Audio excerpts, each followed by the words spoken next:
They came not for kings, not for gods, but for gold. In the wet jungles and broken borderlands of ancient Cambodia, wars were never simple. Behind the radiant stone towers of Angkor, beneath the chants of monks and the gilded rites of kingship, another war was always waiting. A war fought in shadows by those who owed allegiance to no flag, no faith, no land. They were mercenaries, thieves, outcasts, pirates, and broken men who sharpened steel for hire. And across centuries of Khmer history, they would shape the fate of kings and kingdoms alike. Some came by sea Malays from the Straits, Chinese sailors exiled from courts, Indian warlords with vendettas to settle. Others came from the hills, tribal fighters born into blood feuds, hired by kings, princes, or rebel warlords. They were promised loot, land, or something darker. They were feared, used, betrayed, and often forgotten. But without them, many of Angkor's greatest wars would never have been won or lost. This is not the story carved into temple walls. This is the story whispered in smoke-filled camps and jungles choked with rain. This is the hidden blade of Cambodia's ancient past. Part 1. Foreign Blood, Khmer Gold, Mercenaries in the Age of Empire. The jungle did not care who held the throne. The rain fell the same on kings and killers. And in the borderlands of the Khmer Empire, where maps blurred and loyalties shifted like smoke, war was often decided, not by oaths or bloodlines, but by those who sold their swords for gold. The grandeur of Angkor was not built on stone alone. Behind every barreliff of divine kings and celestial dancers stood men whose names were never carved. Some were born of the land. Others came from across the sea, drawn by whispers of wealth, by exile, by vengeance. They arrived in silence, marching through the dense underbrush or sailing upriver under foreign banners. They were not Khmer. They were not subjects. They were mercenaries.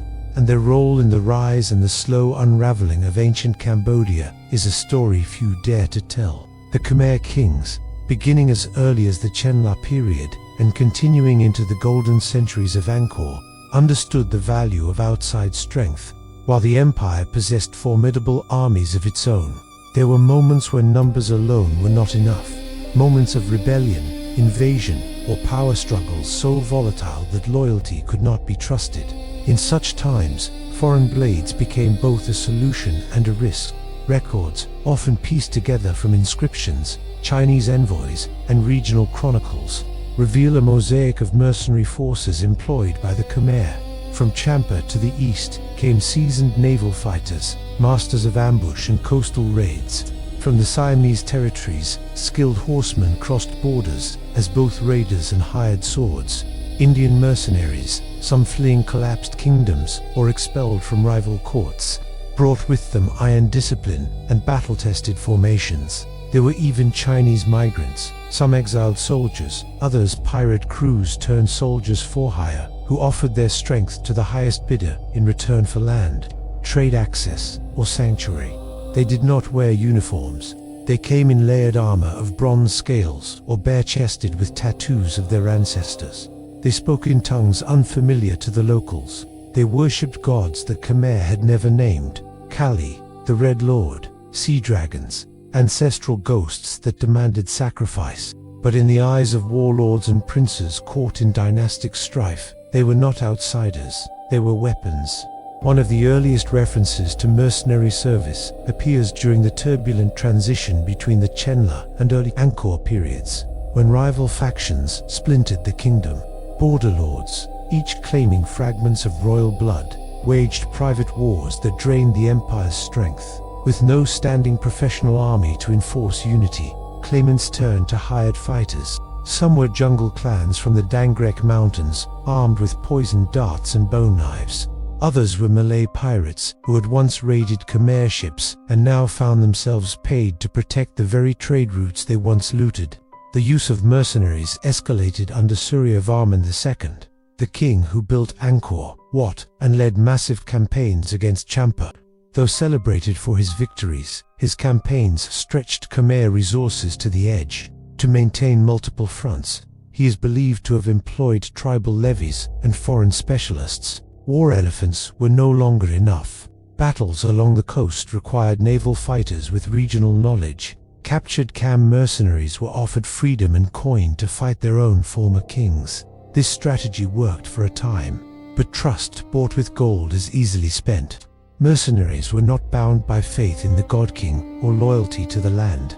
They served until the coin ran out or a better offer appeared, and that better offer often came from the very enemies they were once paid to kill. In 1177, the Kingdom of Champa launched a devastating naval invasion of Angkor. Boats stormed the capital through the Tonle Sap, bypassing traditional defenses.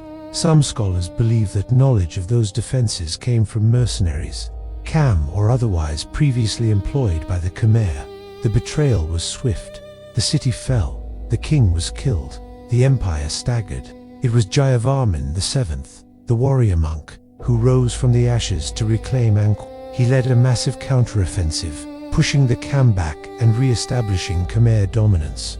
But even his righteous campaign relied on more than Khmer blood. He recruited soldiers from the border provinces, offered land rights to tribal fighters, and formed temporary alliances with mercenary bands loyal to nothing but their own survival. His victory was not just one of faith and fury, it was one of pragmatism. The role of mercenaries extended beyond open warfare.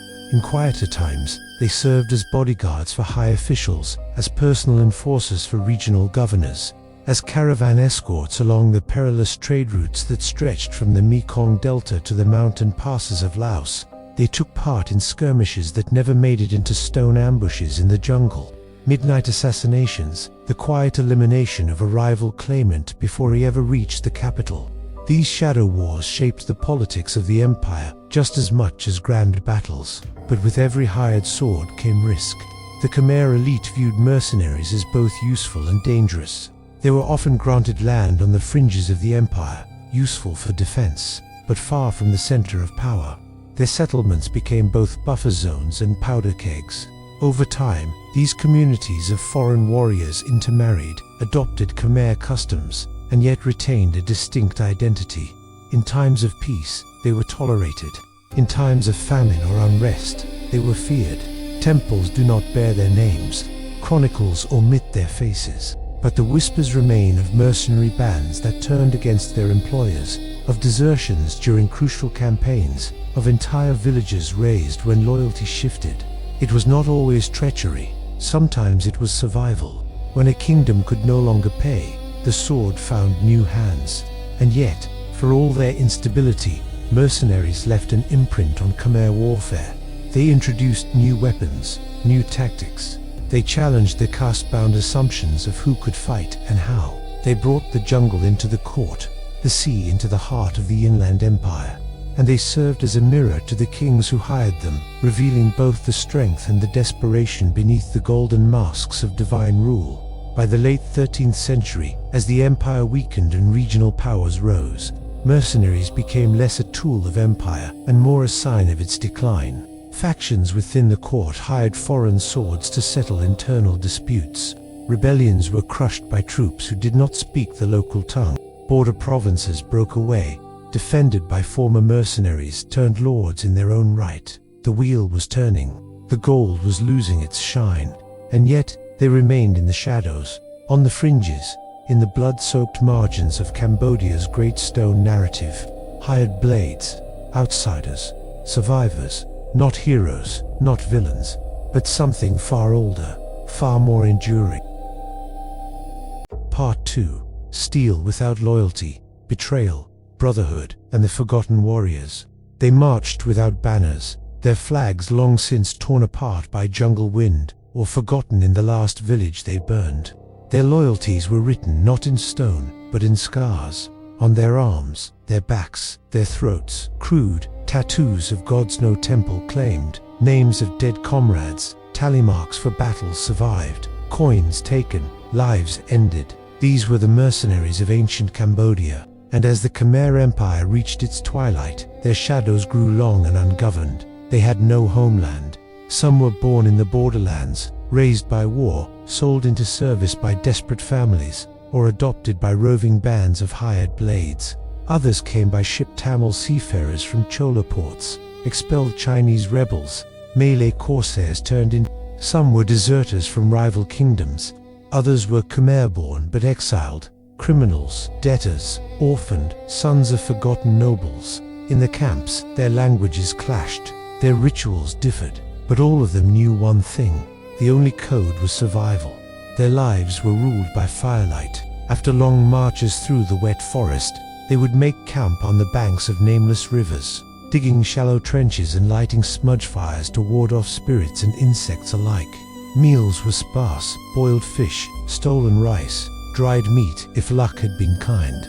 Before eating, some muttered prayers to gods from foreign lands. Others poured the first drink onto the earth, an offering to the dead, or perhaps a warning to those still watching. Each group had its own rituals, passed down not through scripture, but by habit and fear. Some warriors believed in protective ink, tattoos etched with iron needles and blood, blessed by monks, pirates, or shamans. Others carried amulets sewn into their clothing, bones of brothers or enemies, beads stolen from temple relics. One legend spoke of a mercenary who carved a snake god into the bone of every man he killed, wearing them like a necklace of curses. Superstition wasn't decoration, it was armor.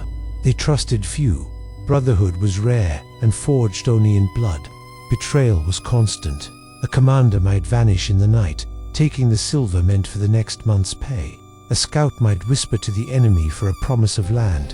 A friend might slit your throat if it meant better food. And yet, within this brutality, bonds still form.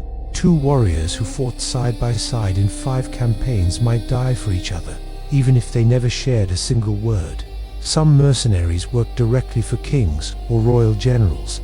Others were hired by rebellious lords, borderland princes, or ambitious monks looking to seize a monastery's wealth. When the Khmer bureaucracy fractured in the late 13th and 14th centuries, the need for control gave way to desperation. Warlords emerged from within the court.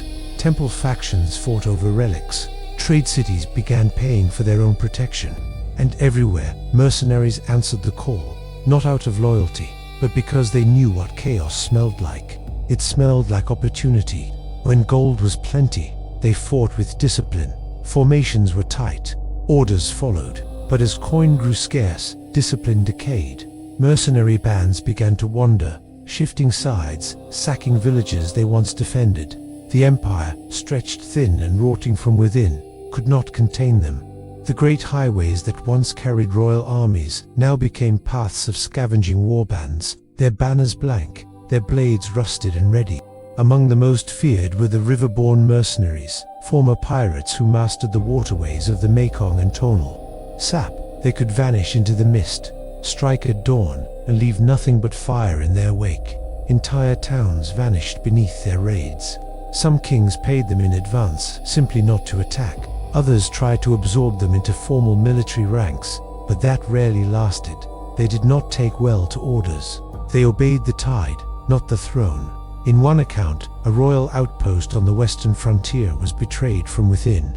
Its commander, a Khmer noble with dwindling favor at court, had surrounded himself with a private army of tribal and foreign mercenaries. When the capital failed to send payment, he declared himself sovereign and burned the king's standard in the town square. His mercenaries stood behind him, not out of belief, but because he still had gold. When a royal force arrived months later, the mercenaries were gone, paid by a rival to vanish into the trees. The noble was found alone, executed beneath the sacred fig tree. His body left as a warning to anyone who thought steel could stand without loyalty. But such warnings were lost in the wind. By the 15th century, as Siamese pressure from the west and Vietnamese expansion from the east grew relentless, the Khmer Empire fractured entirely. Angkor was no longer the beating heart. The capital shifted. The temples, once maintained by thousands of workers and guarded by elite troops, began to fall into silence.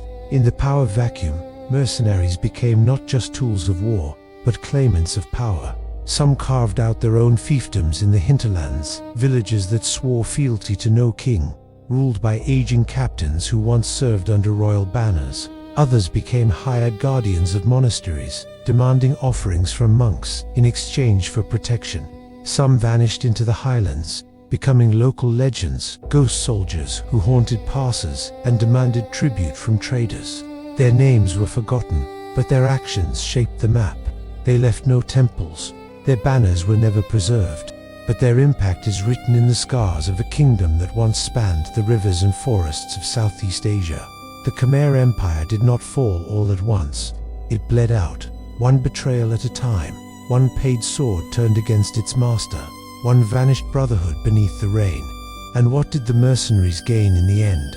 Some found wealth, though few lived long enough to spend it. Others faded into the villages they once looted, marrying locals, growing rice in silence, their weapons buried beneath the floorboards.